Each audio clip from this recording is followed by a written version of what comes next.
जय सदगुरु साहेब बंदगी।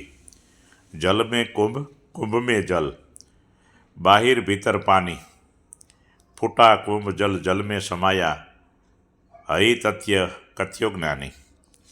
આમાં સદગુરુ સાહેબ કબીર સાહેબ એમ કહેવા માગે છે જે એક પાણીનો ભરેલો ઘડો કુંભને પાણીમાં રાખો તો અંદર બી પાણી અને બહાર બી પાણી, અને એ કુંભ ફૂટે તો એ પાણી ભેગું તો પાણી જ। એમ સદગુરુ પરમાત્મા આપણી અંદર ને બહાર, ઉપર ને નીચે સદગુરુ પરમાત્મા જ છે। સદગુરુ દાતા સગર ભર્યો, ખંડ નહીં કોઈ ખાલી, કોઈ એવી જગ્યા ખાલી નથી જ્યાં ભગવાન ન હોય। રજ ભાર પણ જ્યાં જ્યાં સદગુરુ ભગવાન ના હોય એવું બન્યું નથી। આપણી અંદર એ સદગુરુ પરમાત્મા આત્મા સ્વરૂપ છે।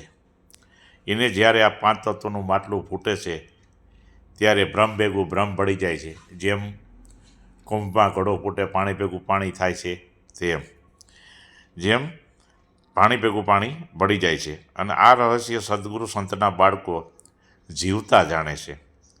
જીવતા જ અનુભવ કરીને કબીર સાહેબના આ વસ્તુને લખે છે।